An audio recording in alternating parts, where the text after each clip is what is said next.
She always sat on the same bench. Every day, never being late. The dry autumn leaves scratched the ground around them like letters from a time that would never return. The wind blew lightly, but I couldn't touch her. The woman had eyes that didn't shine. A dull look like someone who has seen what they didn't want to see and yet keeps looking. Her closed lips seemed to be sewn together from the inside.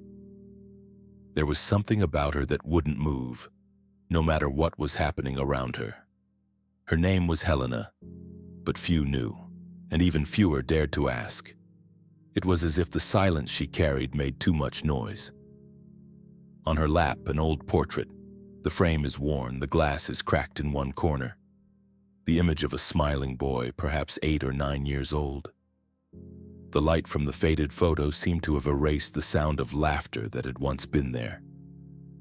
She didn't cry. Never. Not once. Since the day Miguel left, her eyes had dried up like the bottom of a well that was once a spring. The world went on. Children played, cars drove by, birds sang. But she didn't seem to notice. Or maybe she noticed everything, and that was even worse. It was then that he appeared, first just a shadow, then a figure with dirty fur, watchful eyes, hesitant steps. A stray dog. No one knew where it came from. No one knew its name. But it stopped there, a few meters away from Helena, and simply stayed. He didn't bark. He didn't wag his tail. He just watched. She didn't react either. She didn't even really see him, as if life had lost the ability to surprise her. But the dog remained, day after day, always at the same time, always in the same place. Something in that shared silence was beginning to change. Still imperceptible, still no shape, but alive, like an ember hidden beneath the ashes. And for the first time in a long time, there was a second pair of eyes looking at her. No judgment, no questions, just presence. Helena had been living alone since the accident. The house, which looked ordinary on the outside, held an almost sacred silence on the inside. Not the silence of peace, but that of emptiness. It was as if each object had been carefully placed in its place, never to be touched again. Not even time dared to mess that up. She was a retired teacher, but she no longer saw herself as one. Since Miguel had left, all the roles he had ever played in life had faded away. Mother, woman, educator. Everything seemed to have belonged to someone else. I always woke up before the sun rose. He prepared a coffee that he never drank whole. He ran his hand over the cup more out of habit than thirst. He watched the smoke rise as if waiting for a response that the hot air might bring. Then he walked over to the bookshelf and stroked the spines of his son's books. I didn't read them. I just touched them. Miguel liked dinosaurs and astronauts. He liked to ask her difficult questions and laugh when she didn't know how to answer. Helena, once full of patience and curiosity, had become a shadow of her former self.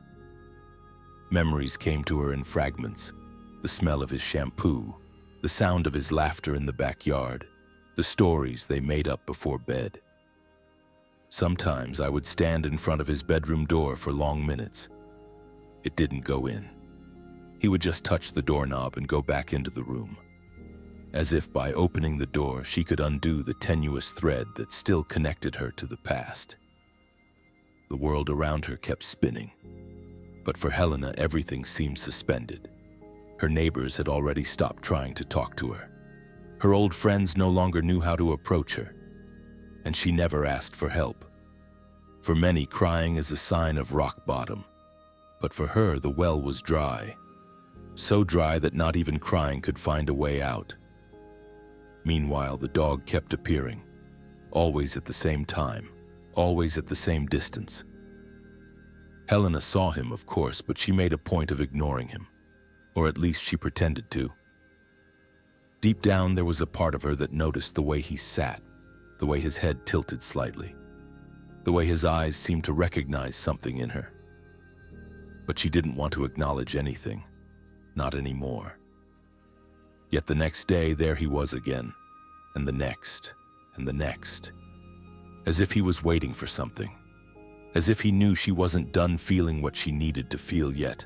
The dog was a skinny mongrel with fur darkened by time in the street. He didn't wear a collar and didn't have a name. His eyes, however, had the serenity of those who have seen a lot, and still do. He began to appear in front of Helena's house as if he already knew the way. He would stop right at the gate, sit calmly and stay there, just watching. Helena, at first glance, pretended it wasn't her problem. You continued your routine. He picked up the newspaper, swept the sidewalk, watered the plants without paying attention to that motionless figure in the corner of his vision. But there was something uncomfortable, or perhaps tireless, about the animal's silent insistence. On the second day, he came back. On the third day, too, always at the same time, always in the same place. On the fourth day, she finally said something, not to him, but to the wind. An impatient whisper, something like, "Go away." The dog, of course, didn't understand. Or he did and chose to stay. The neighborhood began to notice. A boy on a bike pointed and smiled. "He chose you, ma'am." Helena didn't answer. She just went inside and closed the door with more force than necessary. That night, he dreamed of tiny footsteps running down the hallway, the sound of Miguel's voice echoing low. When he woke up for a second, he forgot it was a dream. The emptiness that came right after hurt like it hadn't in a long time. On the fifth day, it was raining, cold, windy. Helena looked out the window, and there he was, huddled under the tree, shivering but steady. Something in her chest cracked, an ancient crack opening just a little.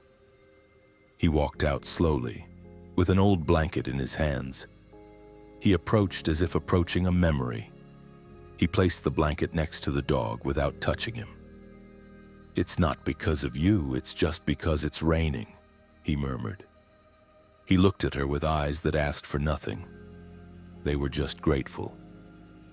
The next day, there was a plate of food on the sidewalk, and in the other, a shy gesture of affection.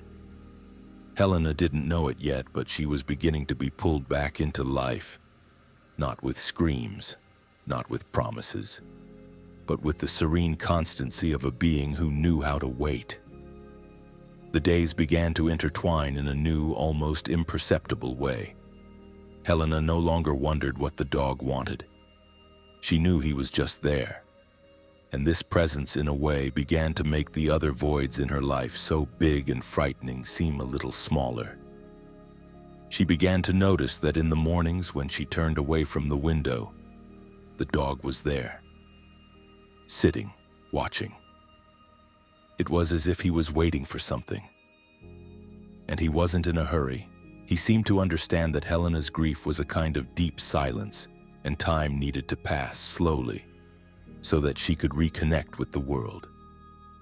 Sometimes she would see him furtively when she opened the kitchen door to get more water, or when she came back from the market. He would watch her from afar, and little by little something inside her began to unravel. She didn't know exactly what it was, but she could feel it. A slight discomfort that would turn, almost without wanting to, into curiosity. It was a gray morning with the sky threatening rain that Helena decided to do something she hadn't done in a long time. She opened the door and looked at the dog, who was in his usual spot. He was looking at her with those silent eyes, but filled with a strange wisdom, as if he knew more about her than she did. "Are you okay there?"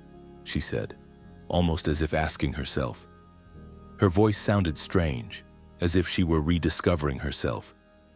The dog didn't answer, of course, he never spoke. But he took a step forward as if inviting her to come closer. Helena took a hesitant step, then another. And when he got really close, he reached out to stroke its fur. The animal flinched a little but did not run away. It allowed touch, the the simple gesture of affection that somehow required nothing in return. She ran her hand over her head, and for the first time in a long time, she felt something that resembled lightness. As if, with that touch, a weight had been lifted from her shoulders. It wasn't a huge weight, but it was enough to make her start to notice the life around her again. In the following days, she became more receptive. He started leaving a little extra food on the sidewalk, or an extra blanket when the rain got heavier. And the puppy, always calm, remained there. No rush, no asking for anything. But somehow she knew something was changing. Something that could not be described in words, but could be felt. Helena began to walk more slowly through the streets, watching the flowers bloom, the trees look greener.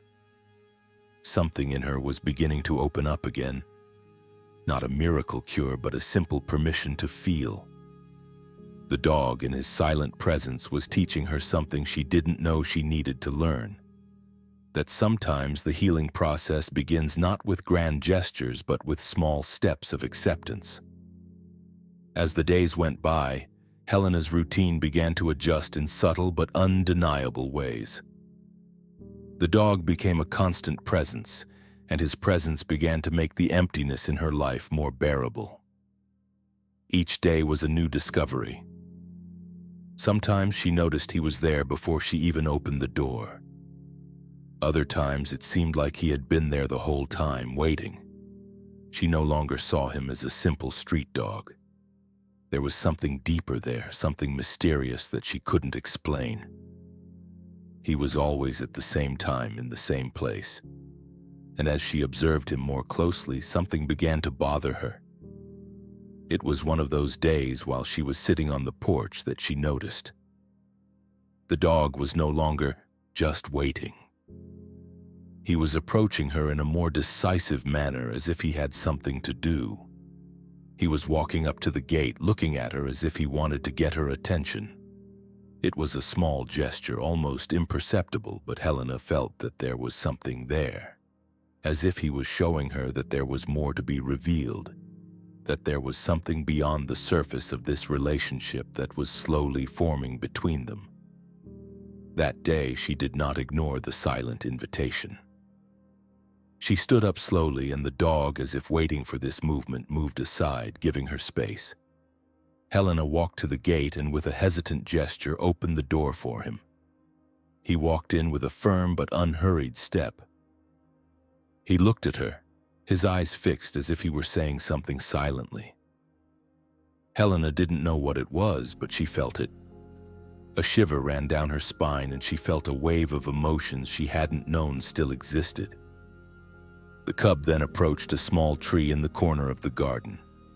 It was an old tree whose branches had grown haphazardly over the years. At the bottom there was a small stone almost hidden among the roots. The dog walked over, sniffed the stone for a moment, and walked away, looking at Helena again. Helena stared at the stone, her heart beating faster. Something in her was awakening, a distant memory, a feeling. She didn't know what it was, but there was something deeply familiar about the gesture. Something connected to the past, to the son she had lost. Something she had tried to bury for so long. She bent down, breath held, and touched the stone. It was cold and rough, but as she touched it, something changed inside her. Memories began to come to her in quick flashes. Miguel's smile, his laughter during the hot summers, his small hand touching hers. It was as if the dog had opened a door, a passage to something she had guarded so carefully. With a deep sigh, Helena stood up and looked at the dog, who was watching her intently. He didn't move, just stood there waiting. She wasn't sure what to make of this moment, but she felt that somehow the dog was giving her an opportunity, a chance to remember. The memory washed over her like a gentle wave, and for the first time in a long time, Helena did not shy away. She allowed the memories to come to her without fear, without rushing to push them away. She stood there silent with the dog by her side, and time seemed to slow down. She knew the pain was still there, but it wasn't the only feeling anymore. At her side was a new kind of presence, a silent but constant companion who helped her cope with her longing in a way she never imagined possible. The days continued to drag on, but something inside Helena was no longer the same. The dog, now with a name she never said out loud but which she knew was Luz, continued his silent vigil. He was present in every moment of her routine, and instead of being a painful reminder of what she had lost, he began to become a reflection of what she could still find. Helena began to talk to him more often, although he never responded. But she felt that he understood her. He was there with the patience of someone who knew that pain was a process, and not something that healed quickly. Little by little, the silence between them became more comfortable. Helena began to take short walks around the neighborhood, something she hadn't done in years. She took him with her, and he followed her with watchful eyes, as if making sure she wouldn't get lost. It was on one of these walks that something truly transformative happened. Helena sat down on a bench, tired after a short walk around the square. Luz, as always, lay beside her, his head resting on his paws. He looked at her with his deep, silent eyes, as if to say, "You're starting to come back." It was then that she saw in the distance the group of children playing on the court. One of them, a girl with braids, looked at Helena and smiled. But it wasn't just any smile, it was a genuine smile, as if the girl saw not only Helena, but everything she had been and everything she could still be.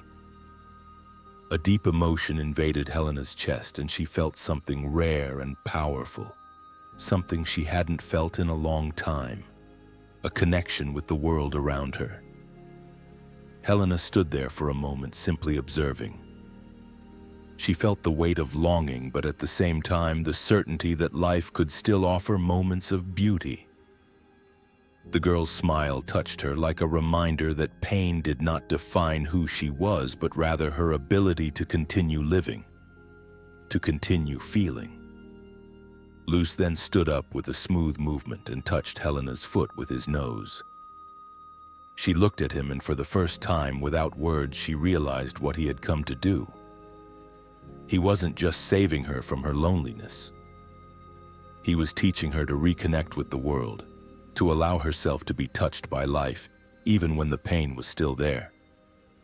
He was helping her remember that even in the deepest silence there was room for new feelings, new beginnings. Time passed, and with it, Helena and Luz's relationship grew stronger. It wasn't a traditional friendship. There were no words, no explicit promises. But there was mutual trust, built on small daily gestures. Helena no longer felt the weight of the emptiness in the house. Luz's constant presence, silent and firm, filled the corners where before there had been only absence. It was on a quiet spring afternoon that something finally snapped inside Helena. She was at home, sitting in the armchair by the window, when the dog, as usual, came over, lay down at her feet, and looked at her with his patient eyes. He watched her with the same expression as always, but that afternoon there was something different. The sun streamed in through the window, casting a soft light over the two of them. Helena closed her eyes for a moment and felt the cool breeze caress her face. That was when she heard a clear memory. Miguel's laughter. It was clear as if he were there by her side, just like before. At first it made her cringe, but instead of pushing the memory away, she let it stay. Something inside her changed. She was no longer trying to run away from her grief, but instead she was embracing it. The pain of losing Miguel would always have a place in her heart, but in that moment Helena realized that her life was still full of moments worth living. She didn't have to give up her love for her son in order to move on. She just had to allow herself to live, with the pain and with hope at the same time. Without knowing exactly why, Helena lowered herself to the ground beside Luz and hugged him. The dog remained still, but the sensation that ran through her body was intense, something she hadn't felt in years. It was as if his simple touch had the power to calm all the turbulent waters inside her. "I didn't know," she whispered, more to herself than to him. "I didn't know I could go back." Luce lifted her head and gently licked her hand, as if she knew exactly what she was feeling. And in that moment, Helena felt a genuine connection, not just with the dog, but with the whole world around her, with all the moments of her life that could still be lived. She felt for the first time in a long time that she could truly move on, without forgetting, but with a lighter heart. She stood up with Luce by her side and walked to the door, as if, in that simple gesture, she was deciding to allow herself to experience the beauty of life again. She walked out onto the street with the dog by her side and felt the breeze touch her face. She looked up at the sky, where the clouds were beginning to part, and smiled. Healing, Helena realized, is not something that happens all at once. It is something that is built slowly, over time, with moments of affection, with small daily choices. It wasn't a magic solution, but an acceptance that life, even with its pain, goes on. Luz turned to her, and for the first time she saw in him something more than just a dog. He was living proof that even in the darkest moments, light can find a way. And while the longing for Miguel would never go away, she knew now that she could live with him and still find joy in the days to come. Time passed, and Luz's presence became as natural in Helena's life as breathing itself. He was with her on quiet mornings, calm afternoons, and rainy nights, when loneliness threatened to return. There was no longer any rush for things to happen. Pain and longing had found a place in Helena's heart, but now she knew how to live alongside them. The dog, with his quiet simplicity, brought her the understanding that life doesn't have to be a race to happiness. Instead, it's a journey of small moments, gentle gestures, and acceptance. Helena began to get more involved in the community around her. She started helping out at the local animal shelter, where in every sad look of an abandoned dog, she saw a reflection of what had once been. The pain of grief was not something that went away, but now she understood that she could transform that pain into something constructive. Luz, with her unflappable calm, guided her in this mission, and it was there in the shelter that Helena found what was perhaps Luz's greatest legacy. She met other dogs, other cases of abandonment and suffering. But more than that, she met other people, other stories. The stray dog who had saved her, who had brought her back to life, now inspired her to help others find the same hope. She and Luz began visiting schools, telling their story, showing young people how a simple act of kindness could change a life, how a seemingly lost dog could become someone's beacon, lighting the way back to life. One afternoon at the shelter, an elderly woman approached Helena. Her eyes were tired, but there was something light, serene in the way she looked at her. "I heard about your work with the dogs," the woman said softly. "And I know you've lost a lot. But did you know that these animals can teach us to keep going even when our strength seems to be running out?" Helena smiled, one of the first genuine smiles she had ever given without reservation. "I know. One of them taught me all that." And there, with the lady in the shelter, Helena was certain that Luz was not only changing her life, he was silently touching many others. Luz's legacy was not only in his constant presence, but in everything he represented.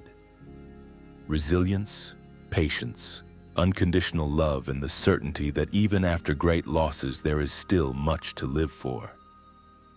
When Helena realized this, she no longer felt longing. She felt gratitude. And when she looked at Luz, she felt a deep peace. He wasn't just a dog. He was the silent answer to all the questions she had never known how to ask. She looked down at the dog who was lying on her lap and spoke softly, as if she were talking to Miguel's memory. "I know, Miguel.